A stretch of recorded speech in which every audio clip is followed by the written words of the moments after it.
Y a partir de ahí, vos sabés, ¿no? Se empezaron a tejer una serie de especulaciones relacionadas con aquellos que habían tenido contacto con el presidente de la Nación, entre ellos los ministros. Claro, entre ellos el ministro de Desarrollo Social, Daniel Arroyo, motivo por el cual también... Usted había estado con los dos, ¿no? Claro, regresó el presidente que pretendía llegar hasta Catamarca, suspendió el viaje en esa etapa, en ese momento, y bueno, regresó. Por suerte, rápidamente el resultado dio negativo, ¿verdad? Así es, y él regresó solo, me parece, en un avión. Bueno, está el que mejor que lo cuente él, claro, que nos lo porque cuente. está el ministro Daniel Arroyo en línea, a quien saludamos y le deseamos buen domingo.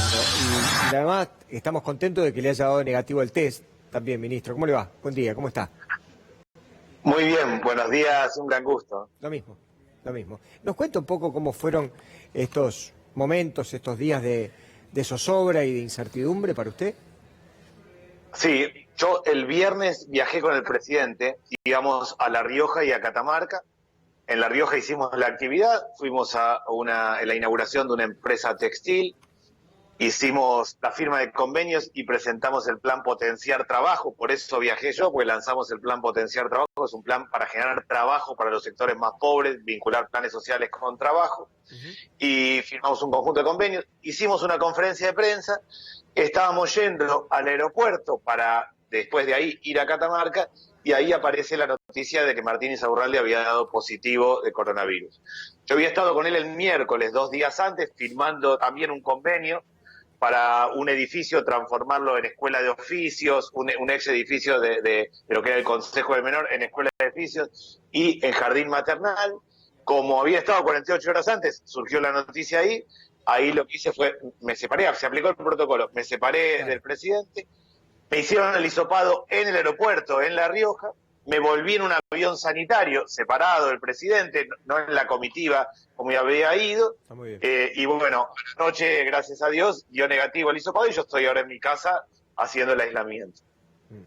Me imagino que para usted habrá sido un momento muy particular porque se le habrán cruzado un montón de imágenes en la cabeza, más en función de que estuvo con Martín Insaurralde y estuvo también en un día de mucha actividad con el presidente también, ¿no? Sí, la verdad que tenía la cabeza partida. Por un lado, susto por el presidente, la responsabilidad y el susto por la situación del presidente. Y por otro lado, me parecía muy raro. Yo en ningún momento tuve ningún síntoma. La actividad que habíamos hecho en Lomas de Zamora duró 40 minutos. No fue un acto, fue una firma de un convenio y recorrimos un edificio que en realidad hay que remodelarlo. O sea, éramos muy poquitas personas. Me parecía muy raro porque realmente habíamos estado todo el tiempo con tapabocas. Me sonaba raro que sucediera, pero la verdad que el susto era grande, por eso esperé con ansiedad a la noche. El hisopado me lo hicieron más o menos a las 3 de la tarde, una cosa así en La Rioja, y a las 10:30, 11 de la noche se dio el resultado. Lo primero que hice fue informar al presidente que había dado negativo. Ministro, respecto del protocolo de cuidado, ¿no?, de los funcionarios, ¿lo están respetando, digamos, en el mismo sentido en que se le indica a toda la población o tienen algunos momentos donde, bueno, no es posible utilizar tapabocas y demás? Porque en algunas conferencias de prensa se ha visto, quizás no tanto ahora, un poquito antes, que no estaban siempre cubiertos. La verdad que en términos generales se cumple muy bien. Yo permanentemente tengo el barbijo, el tapaboca, estoy permanentemente en los barrios yo todo el tiempo y se cumple, y las reuniones toma bastante distancia, se cumple el protocolo, aún en lugares donde hay hacinamiento. Recorro, yo el mismo jueves estuve en el barrio San Jorge, en Tigre, recorriendo un barrio en la ciudad de Buenos Aires, y lo mismo el presidente cuando viajamos en avión también. Lo que pasa es que hay un momento, por ejemplo, en el caso de La Rioja, yo tuve que presentar el plan, habló el gobernador, el presidente, firmamos convenios. Hay un momento que uno se saca el tapabocas porque tiene que hablar, pero la verdad que se cumple. Seguramente hay que mejorar, seguramente hay que extremar las precauciones, pero yo diría que en términos generales se cumple, más en particular los que estamos mucho en los barrios más pobres, donde siempre tratamos de guardar distancia, en lugares donde hay hacinamiento y mucha gente. A ver cómo le hago esta pregunta, ministro. Yo sé que usted está, lo acaba de decir usted, está en los barrios más pobres, en donde también está la gente que en realidad le está costando más volver al ruedo del trabajo. Y usted se encuentra con una realidad seguramente de mucha gente que le dice, ministro, yo quiero salir a trabajar, yo necesito volver, gente que trabaja en una casa de familia, gente que trabaja en la construcción, por ejemplo. Y usted se viene con toda esa carga y después tiene que hablar con el presidente. ¿no? Digo, y al presidente, que en realidad está preocupado por las dos cosas, por la salud y por el empleo. Lo escucha usted y ¿qué cara pone? Cuando usted le dice, mire que está complicado, presidente, la gente quiere trabajar. ¿Cómo lo ve usted todo esto?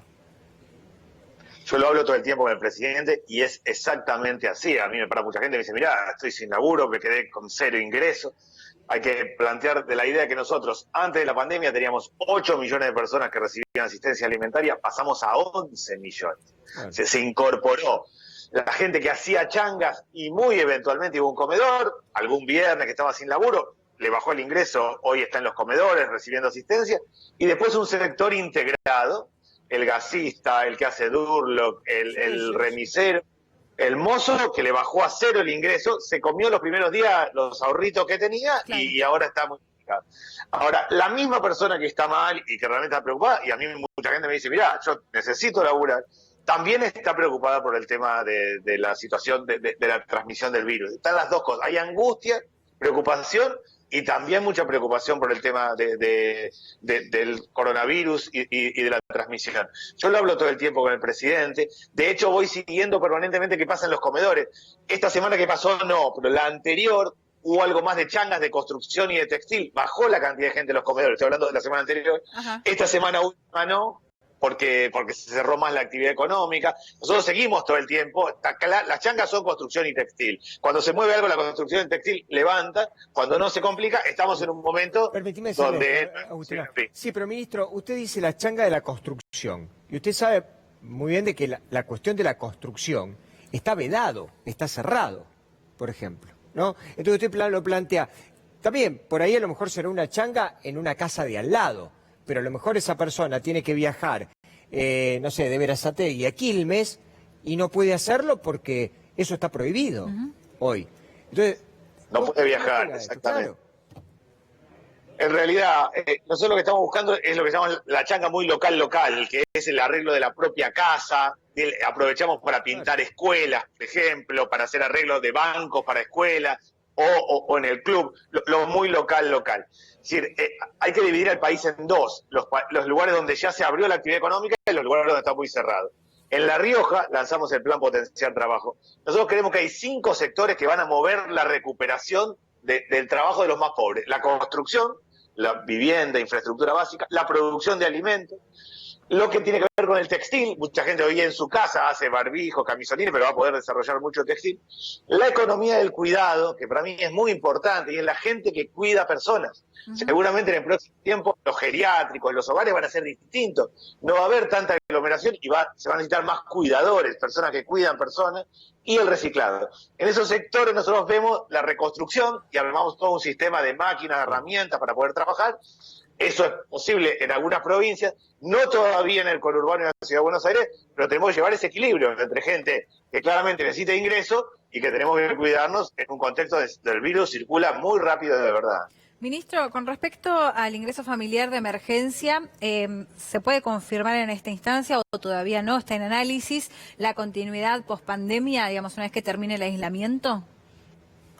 No, hoy se está analizando, ahora se está pagando lo que nosotros llamamos el IFE 2, o sea, el segundo pago del IFE, que llega a 9 millones de familias. El IFE es ingreso familiar, es un ingreso por familia, y estamos llegando a 9 millones de familias. Eso marca el nivel de deterioro que tiene la Argentina. La pandemia mostró el quiebre social que tiene la Argentina.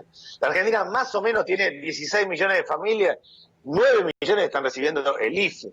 Si uno le agrega las personas que tienen trabajo formal y el Estado le está pagando entre el 50 y el 60% del salario, del recibo de sueldo. Si le agregamos los 11 millones de personas que están recibiendo asistencia alimentaria, que es lo que yo comentaba antes, bueno, eso marca el nivel de deterioro. Nosotros vamos analizando permanentemente, vamos siguiendo cada situación. La política social claramente va a tener que sostenerse mucho tiempo, aún cuando baje la cuarentena, cuando se abran actividades. No es que si subimos de 8 a 11 millones de personas que requieren asistencia alimentaria, no es que se abre la cuarentena y volvemos a 8. Claro. Va a haber que sostener mucho esa actividad. Vamos siguiendo permanentemente. Bien. Y la continuidad de la política social va a estar en la medida en que sigamos con situaciones tan críticas. Gracias por despertarse tan temprano, ministro. Le mandamos un saludo y muchas gracias por contarnos todo esto. Pásela bien. Muchas gracias. Buen domingo. Gracias. Y si Estados Unidos tiene 32 millones de desempleados nuevos. Uf, sí. Imagínate nosotros, que somos un pajarito al lado, ¿no? Sí, un poco más también, casi una Argentina desempleada dentro de Estados Unidos. Impresionante. Esto dejó el impacto de la pandemia. así Sí, que- y hay muchos ensayistas que ya están analizando y no hace falta ser ensayista tampoco para saber que lo que viene después de la pandemia es niveles más altos de pobreza y niveles más altos de inflación que generan más pobreza. Así que, En todo el mundo. exactamente, en todo el mundo. en todo el Esto mundo. es lo que me parece que todos nosotros tenemos que saber, por más que algunos se empeñen en decir que la Argentina pareciera ser un caso aislado, en donde tenemos todas las pestes sobre nuestra cabeza.